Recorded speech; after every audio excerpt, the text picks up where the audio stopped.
Hello and welcome to another daily update by Market Intel. My name is Ben, and in this video we're going to take a look at a cryptocurrency chart. I want to take a look at Chainlink. We haven't had a look at this chart in a while.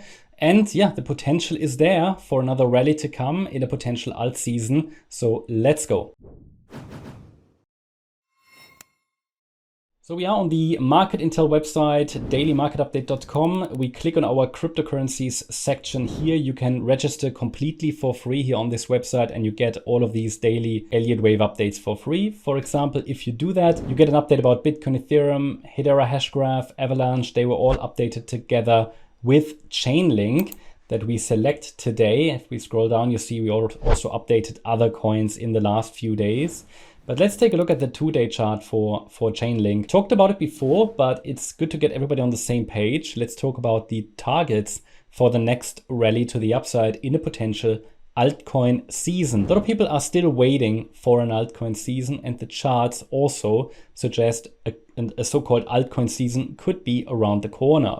So what is an altcoin season? It's typically that period where altcoins are outperforming Bitcoin, or at least are starting to outperform Bitcoin. That hasn't really happened yet in this bull market. You can see on this 2-day chart, the long-term chart, that Chainlink produced a 5-wave move up here into the 2021 highs. From there, we started a wave 2 corrective rally deep into the bear market, and the price bottomed, I think it was in September last year, and the price started to rally and sort of showed us a breakout to the upside.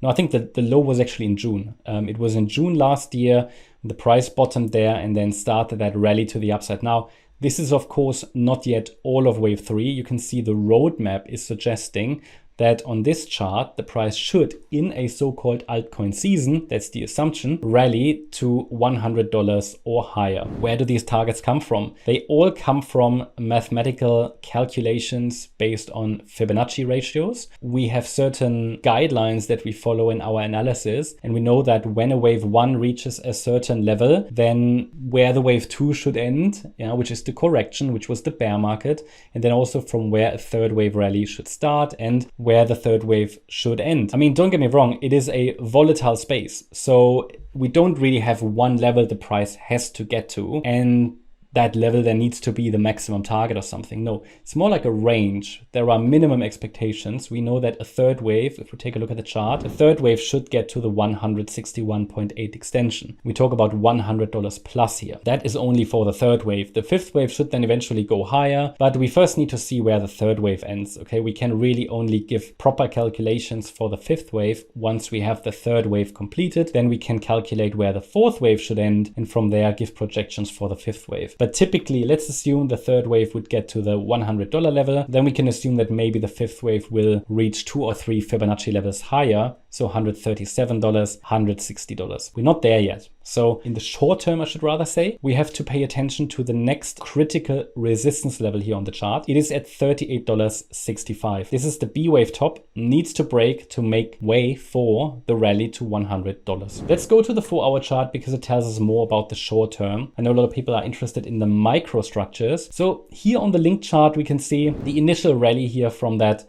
low that was formed last year into the March highs of this year, so early 2024. That was a 5-wave move again. Magenta waves 1 to 5, and the price started a correction after that, which we've labeled as a WXY complex corrective pattern. Now, in an alternative scenario that we assign a 37% likelihood, the low is already in. So we would then see a break above $20.85 to confirm that. 37% is high, but it's not the preferred interpretation. The rally from that recent low, I think we had a low here on the 5th of July. The rally from that low is only corrective in nature. It's not clearly bullish. We don't have a 5-wave move up, very choppy price action overlapping. It just looks corrective. So our expectation is for one more low to happen. We assign that a 63% probability with a target between $10.90 and $8.20. Again, this target comes from standard Fibonacci extension targets based on the length of wave W, and we can come up with key targets here internally, right? So this is sort of how we see this structure at the moment. And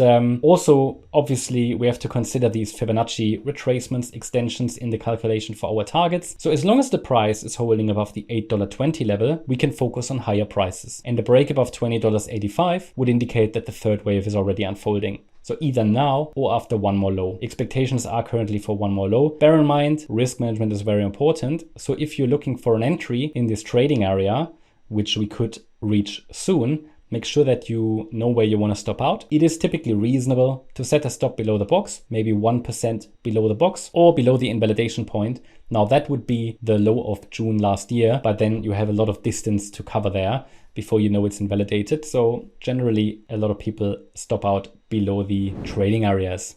Yeah, that's the update about Link. Hope you liked the update. If you did, leave a like, subscribe to the channel, activate the notification bell as well, and have a great day. Thank you very much. Bye-bye.